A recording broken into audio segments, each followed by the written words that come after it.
Avadutam Prajana Sahitam Krishna Chaitanya Devam Shri Radha Krishna Pada Sahaganath Lalita Shiva Shakanvatamscha Hey Krishna Karuna Sindhu Dinabandhu Jagapate Gopesha Gopika Kanta Radha Kanta Namostute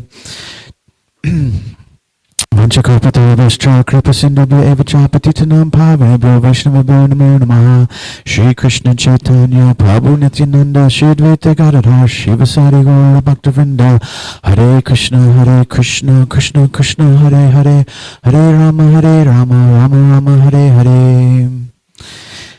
Today we're looking at Bhagavad Gita as it is, texts 18, chapter 18, texts 38 through 48. And we can read these together. Vishayendriya samyogad yattad agre mritopamam pariname visham eva tatsukham rajasam smritam. Translation: that happiness which is derived from contact of the senses with their objects and which appears like nectar at first but poison at the end is said to be of the nature of passion. Text 39. Yad agre chanubande cha sukham mohanam atmanaha nidra lasya pramadotam tattamasam udahritam. Translation: and that happiness which is blind to self-realization, which is delusion from beginning to end, and which arises from sleep, laziness, and illusion, is said to be of the nature of ignorance. Text 40. Natad asti prativyam va divi deveshu va punah sattvam prakriti jayamuktam yad ebis yatra birgunai. Translation: there is no being existing, either here or among the demigods in the higher planetary systems, which is freed from the three modes of material nature. Text 41. Brahmana kshatriya visham shudranam cha parantapa karmani pravihaktani svabhava prabhavargunai. Translation: Brahmanas, Kshatriyas, Vaishyas, and Shudras are distinguished by their qualities of work, O chastiser of the enemy, in accordance with the modes of nature. Text 42. Shamudamas shocham kshantir arjavam evacha jnanam vijnanam ashtikyam brahma karma svabhavajam. Translation: peacefulness, self-control, austerity, purity, tolerance, honesty, wisdom, knowledge, and religiousness. These are the qualities by which the Brahmanas work. Text 43. Sharyam tejo dhritir daksham yudhe chapya palayanam dhanam ishvara bhavascha kshatram karma svabhavajam. Translation: heroism, power, determination, resourcefulness, courage in battle, generosity, and leadership are the qualities of work for the Kshatriyas. Text 44. Krishi gorakshavani jam vaishya karma svabhavajam paricharyatmakam karma shudrasyapi svabhavajam. Translation: farming, cow protection, and business are the qualities of work for the Vaishyas, and for the Shudras there is labor and service to others. Text 45. Sve sve karmanya birata samsiddhim labhate naraha svakarma nirata siddhim yata vindati tachchinu. Translation: by following his qualities of work, every man can become perfect. Now please hear from me how this can be done. Text 46. Yata pravritir bhutanam yena sarvam idam tatam svakarmana tam abhyarcha siddhim vindati manavaha. Translation: By worship of the Lord, who is the source of all beings and who is all-pervading, man can, in the performance of his own duty, attain perfection. Text 47. Shreyan svadharmo viguna paradharmat svanushtitat svabhava niyatam karma kurvan napnoti kilbisham. Translation: It is better to engage in one's own occupation, even though one may perform it imperfectly, than to accept another's occupation and perform it perfectly. Prescribed duties, according to one's nature, are never affected by sinful reactions. Text 48, final text. Sahajam karma konteya sadosham apinatyajat Sarva Ramba Hidoshena Dume Nagnir Ivahritaha. Translation: Every endeavor is covered by some sort of fault, just as fire is covered by smoke. Therefore, one should not give up the work which is born of his nature, O son of Kunti, even if such work is full of fault. Back to text 38, I'll read the translation and purport by His Divine Grace A.C. Bhaktivedanta Swami Srila Prabhupada, founder Acharya of the International Society for Krishna Consciousness. Srila Prabhupada Ki Jai. 38. That happiness which is derived from contact of the senses with their objects and which appears like nectar at first, but poison at the end, is said to be of the nature of passion. Purport: A young man and a young woman meet, and the senses drive the young man to see her, to touch her, and to have sexual intercourse. In the beginning this may be very pleasing to the senses, but at the end, or after some time, it becomes just like poison. They are separated, or there is divorce, there is lamentation, there is sorrow, etc. Such happiness is always in the mode of passion. Happiness derived from a combination of the senses and the sense objects is always a cause of distress and should be avoided by all means. Hare Krishna, Guru Dev, if you'd like to say anything at any time, please do. Hare Krishna, Krishna Krishna, Hare Hare, Hare Rama, Rama Rama, Hare Hare, Hare Krishna, Krishna Krishna, Hare Hare, Hare Rama, Rama Rama, Hare Hare. Hare Krishna, Krishna Krishna, Hare Hare, Hare Hare.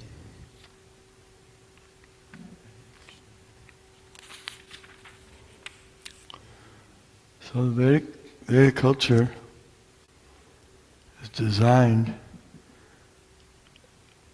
to help the living entity get out of the clutches of the material energy and to stop all suffering.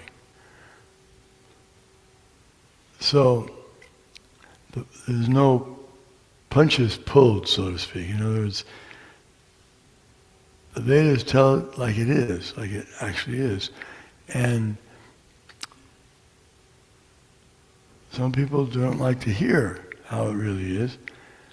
They prefer to live in a kind of illusory world where they keep hoping that they're going to solve all the problems that they have somehow or other by material means. But material means, by adding more fuel to the fire, if one puts more gasoline on a fire, it gets bigger.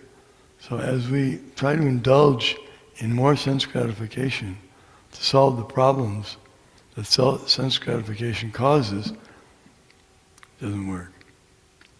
So therefore the Vedas say, you have to try to separate yourself from these activities.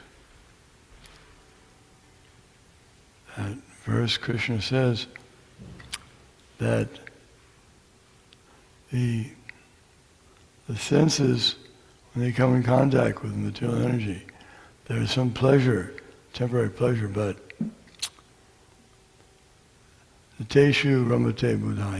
The wise man does not indulge in such pleasure because such types of things have a beginning and an end. The not so wise person indulges, whereas the wise person doesn't indulge. So, what does the wise person do?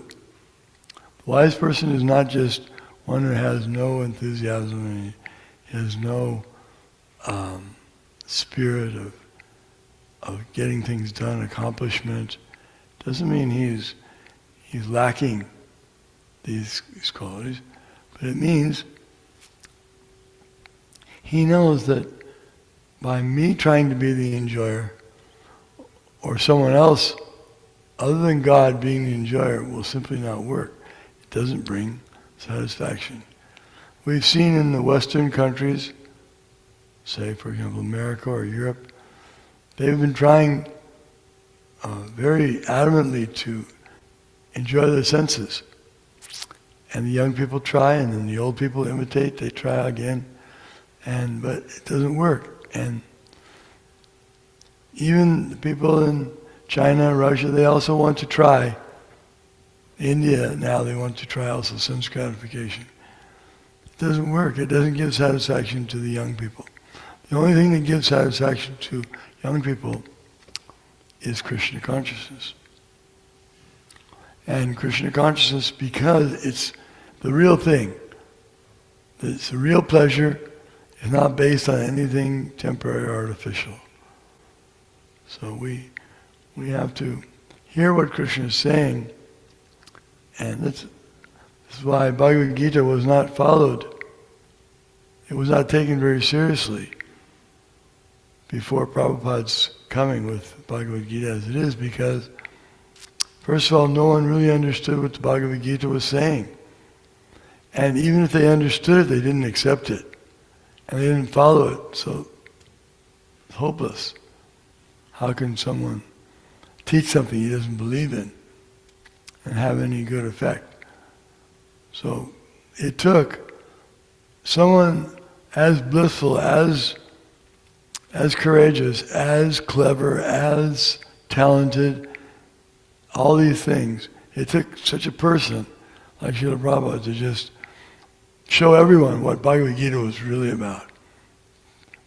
Bhagavad Gita is about Srila Prabhupada. That's what it is. And Srila Prabhupada is all about Bhagavad Gita. So the Krishna and the devotee, they go together.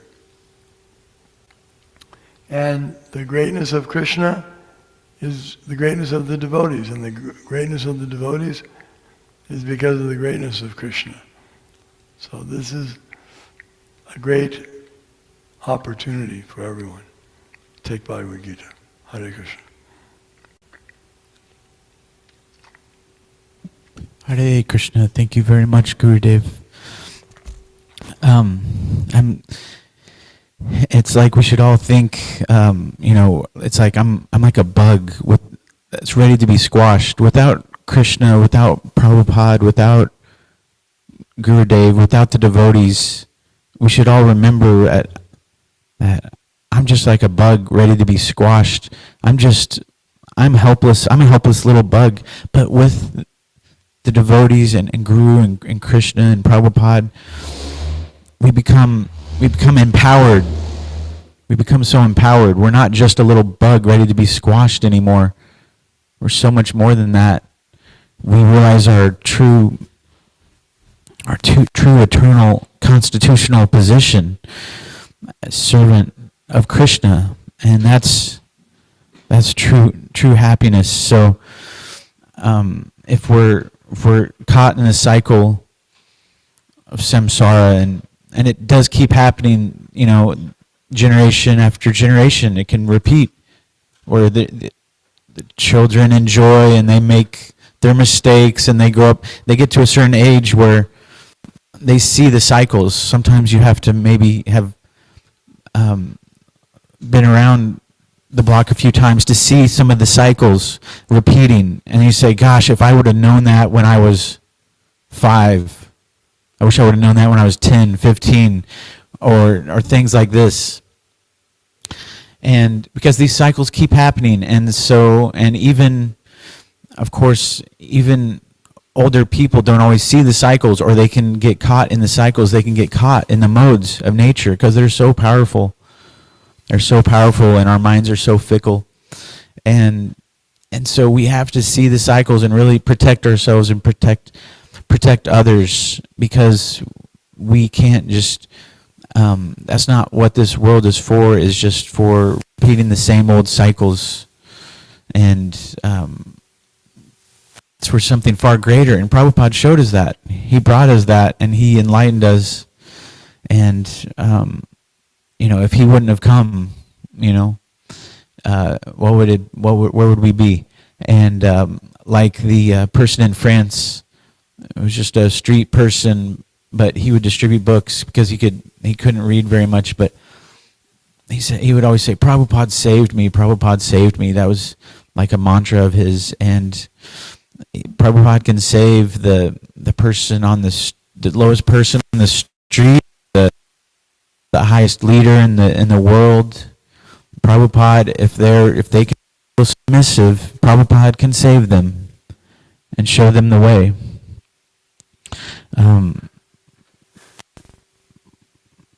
It's not temporary or artificial, Gurudev said, Maharaj said, and like a candy, like a cheap candy. Sometimes we get to a place where we want a little cheap candy that we know maybe it doesn't have whole ingredients in it, instead of just like something like that revolves around real food, like real pure whole foods, as they say. But sometimes our mind says, no, candy, we want the artificial. We're living in a world where the artificial fruit bowl or the artificial flowers are sometimes much more expensive and wanted than the real thing. Now, it's easier to have artificial flowers. I don't have to water them. I don't have to take care of it. I don't have to think about it at all. Things like this. But it's just artificial. It's a mirror. It's a mirror. It's just a house of mirrors, really. This world, this material world.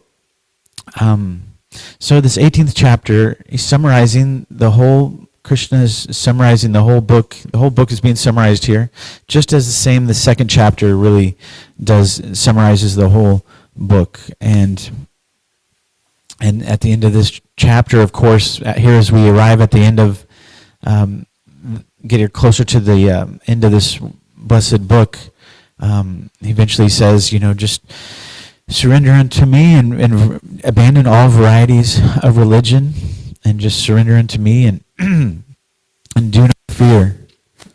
So how good does it feel when God himself, when Krishna himself says, do not fear? That's powerful. Not everyone, people that can tell us do not fear and will completely trust that. But when the Lord says do not fear, that can really empower. If we put our heart towards the Lord and we trust the Lord, when he says do not fear, that's powerful. That means that's very powerful. And because some people can tell us that do not fear, but the Lord that's one of the Lord's main lessons. Do not fear. And surely you will come to me.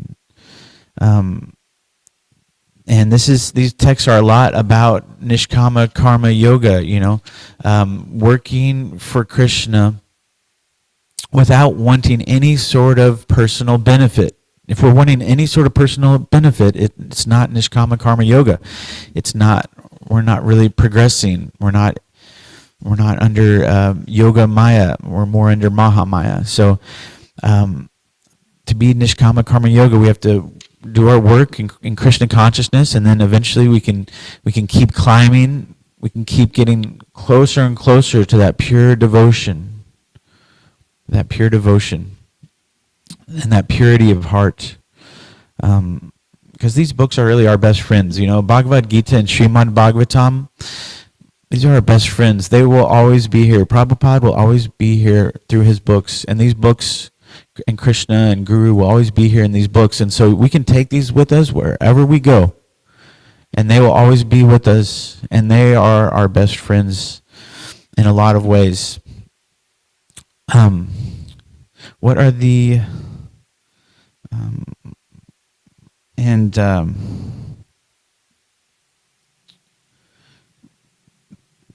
text? Okay, so that's text 38, and text 38 again was Shishi Gornitai Ki Jai. Text 38 again was that happiness which is derived from contact of the senses with their objects, and which appears like nectar at first but poison at the end, is said to be of the nature of passion. And we have to, yes, we have to be, there's a, here it said that unlike happiness in the mode of goodness, which only appears as if it were poison, happiness in the mode of passion quickly turns to poison. Ultimately, happiness in the mode of passion impresses an increasing number of desires on our consciousness and thus forces us to take further births and deaths. So very dangerous, these modes of nature. We have to be very careful, and we have to shout at ourselves sometimes. We can't just say, please don't do that. No, we have to shout at ourselves. No, can't do that. If you see some parents taking their child to the Grand Canyon and the child runs out, starts going towards the edge, they say, no, they yell, no, get back here now. Or if it was so we have to rein ourselves in like that. We have to rein our mind in and say, no, absolutely not. Don't go close to the edge. What are you doing? How quick can some of these, how quick can a long austerity of many years, how quick can it be thrown aside, and just these things are precious because they're fragile, and they can be, in a few moments we can make some bad decisions.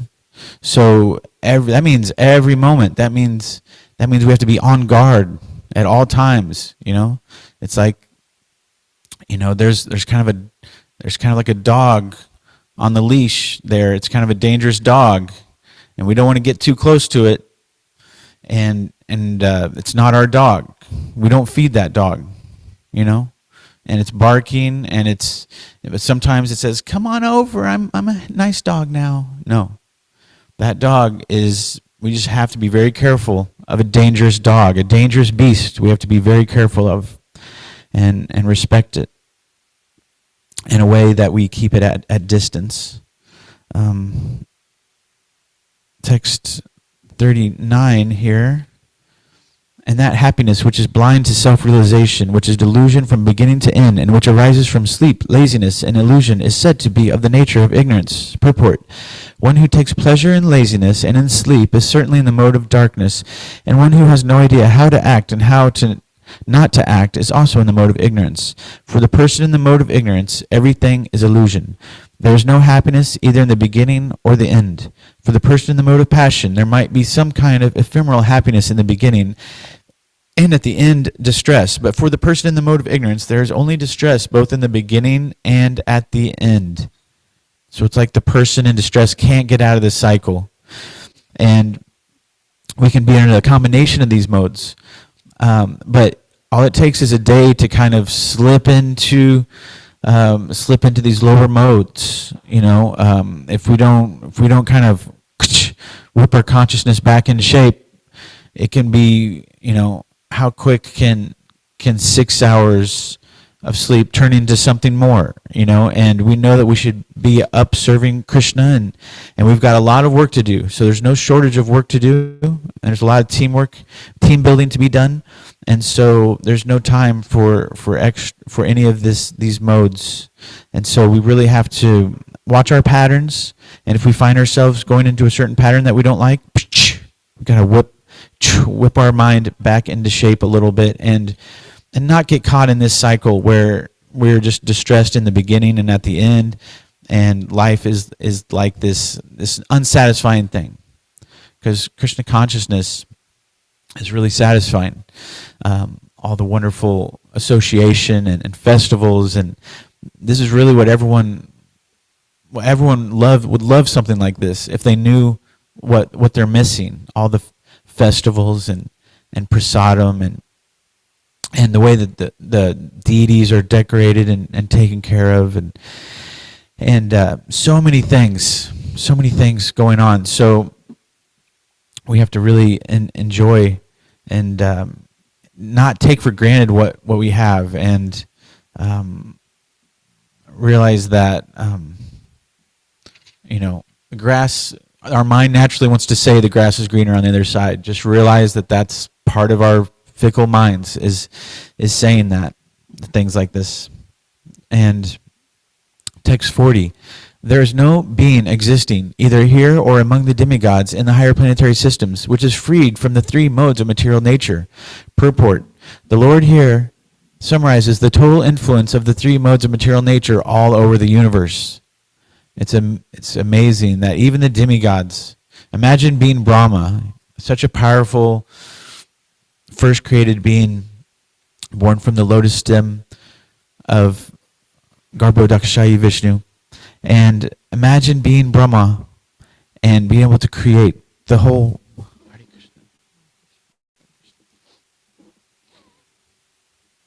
Imagine being Brahma and in charge of so much of the universe and giving rise to so many of the first beings, and so powerful. But then you say, "Oh Lord, I'm under the modes as well. Why can't I be above? Why can't Brahma be above the modes of nature?" The answer is because it shows us that it's all about Krishna. Every living entity has to know that they are subservient to Krishna, that Krishna is their ultimate creator. And so that's why Brahma has to be under the modes of nature, because it shows Krishna's supremacy, his undeniable supremacy. So even if you live 311 trillion years, you are under these dangerous modes. So we're not the only ones that have it hard, that have a challenge. Every living entity has some challenges. They're being challenged by the modes of nature. And let's see here. And this time, time scales are so different with these different animals. You've got certain bugs that maybe live a couple days, and Brahma living so long. And we're under this time, this Krishna's powerful time factor. But all we really have is this now thing, right? Sometimes we might think about the past or the future, but have you ever really been to the past or the future? All we've ever really experienced is this now moment, this now consciousness. And the mind naturally, Krishna's given us this mind and time to naturally, it's like kind of the mind needs that. But when we sleep, we don't experience time in that same way. But it's kind of Krishna's way of tricking us with our own minds to have some sort of framework to put things in, and to show us that we don't have forever here. We don't have forever to work on becoming Krishna conscious. We have to. We don't have all luxuries. We have to work towards serving. We have to work towards thinking of Krishna at all times. Being madgatanantir atmana, thinking of Krishna always within oneself. And then you can get a very nice body on your next birth. You can even go back to Goloka Vrindavan and obtain a spiritual body and be always past time for eternity, always be beyond the modes of material nature like that in the spiritual world, and just serving Krishna in bliss, and just hearing some really good flute music that shakes your soul. Text 41. Brahmanas, Kshatriyas, Vaishyas, and Shudras are distinguished by their qualities of work, O chastiser of the enemy, in accordance with the modes of nature. 42. peacefulness, self-control, austerity, purity, tolerance, honesty, wisdom, knowledge, and religiousness. These are the qualities by which the Brahmanas work.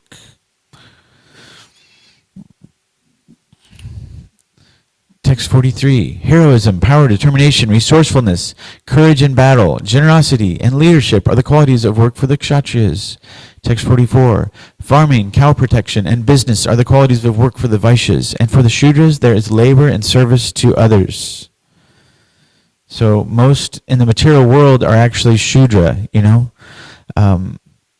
if most people are actually having this Shudra existence, just having a boss and just going to work, punch the clock, doing the same thing every day, almost drives you crazy, working at a factory, just fulfilling orders, fulfilling Amazon orders, just putting hundreds of things in boxes and wrapping them up and doing this hundreds of times a day and seeing so many Star Wars characters and sending those along. All right, another Darth Vader action figure. Here you go. For an adult. Here we go. More of those. So many adults are playing, they're acting like children, and they're just buying these toys and things like they're children. And in this society, we need to grow up. There's a serious time here, and we shouldn't be wasting, so much money is being wasted. And I happened to hear recently that, there was a presidential candidate that just dropped out of the race, and guess what? They had spent between themselves and their donors, they had spent $150 million on this campaign that they just dropped out of, and they only had 6% of the potential, so they dropped out. But $150 million. How could a Vaishnav? How much better could that money have been spent if a Vaishnav if a empowered pure Vaishnav was controlling those funds? Or how much better could that money have been spent if that candidate himself would have been Krishna conscious? So much money and time being wasted in the material world. 45. By following his qualities of work, every man can become perfect. Now please hear from me how this can be done. Text 46. By worship of the Lord, who is the source of all beings and who is all-pervading, man can, in the performance of his own duty, attain perfection. So Krishna is the seed. He is the growing medium. He is the life-giving water and air. He is the eternal guide, the living force, the greatest of the great. He knows no failure and is all successful. He is the idea and the impetus and the completion of the idea. Text 47. It is better to engage in one's own occupation, even though one may perform it imperfectly, than to accept another's occupation and perform it perfectly. Prescribed duties, according to one's nature, are never affected by sinful reactions. So when we read about pure devotees, we should want to be like them. And we can always find inspiration in our teacher and our teachers. And reading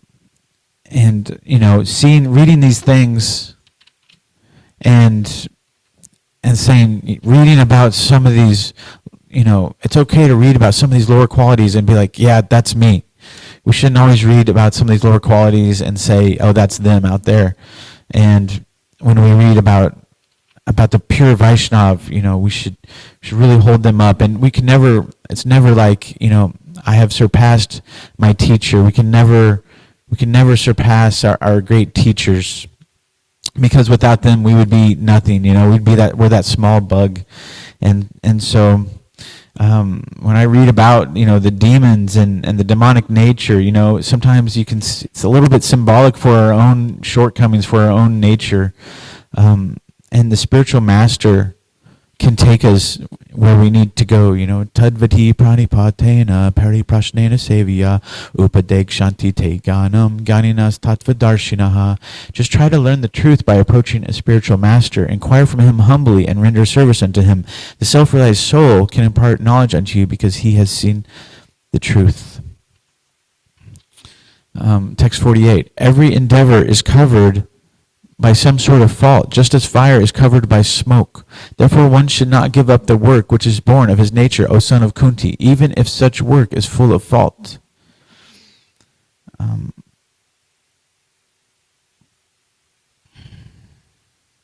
And so people can, people can work and give money to the temples, and people don't have to, if someone's out there working a job that they don't like, they don't have to do that. There's places like the Rupanuga Vedic College where you can come and try it out for a night or a few nights, and you can actually work for Krishna. And so if there's someone out there that you don't like their job, you can try this. You can come to the Sunday program.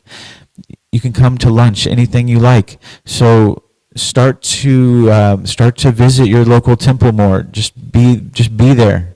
Just show up. I know it's hard. I remember the first couple times getting out of the car. It was kind of hard. It's like I had to make myself get out of the car, and I wanted to come in so bad, but it's kind of something new.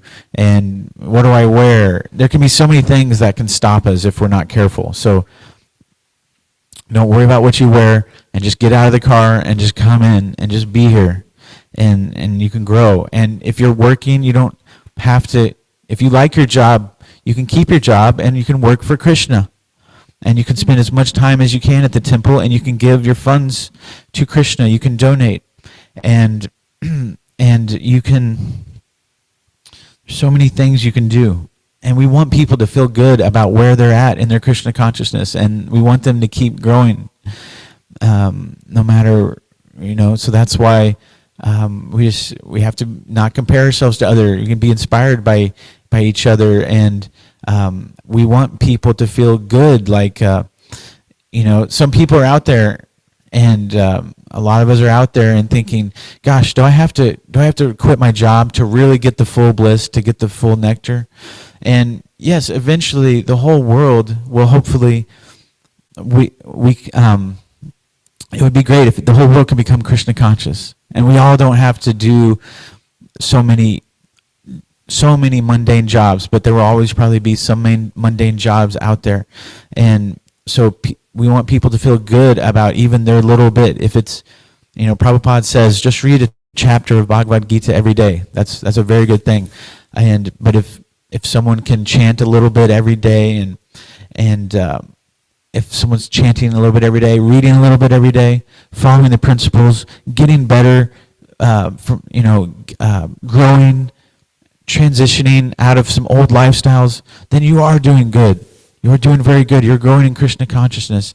So you are getting the full sauce, because the rope is out there, and you're grabbing it, and you're being pulled in. So yes, you are growing in Krishna consciousness, and don't feel like you're missing everything. Yes, we want to grow, but we also want people to not feel disenfranchised. Like, we never want anyone to turn away because they're feeling like, oh, I'm not good enough. I can't be at the temple, 24/7. They wish they could. But they need to know that they are doing good. That they're playing their part. They're playing their role, and everything is happening according to Krishna's plan. We know that for sure. So, last takeaway might be we're learning how to make quick friends, and if to distribute a book, as we know, we get better at making a quick friend, and seeing the great sages see everyone equally, and they see everyone as worthy of Krishna consciousness. They see everyone as worthy of Krishna consciousness, and so we can share. So we're learning how to become friendly and make friends, with those out there, and also within the temple. And so there's one thing we can do is just share. If we share little bits about ourselves, sometimes we feel like we shouldn't probably share much about where we came from or how we used to be, or because we feel like, this is who I am now. I don't really want to think about all that. But it is true that any details we can share about each other, even when you're distributing a book, it may seem like a random detail, but when we share little details about ourselves, then people get a bigger picture of ourselves, and it's almost like we're letting them into our world a little bit. And so the friendship bonds can start to happen. So let's try to open up, and it's okay to share little details about where we came from, because they're part of who we are, and they're part of what got us here. So thank you very much. Bhagavad Gita as it is. Ki Jai. Srila Prabhupada. Ki Jai.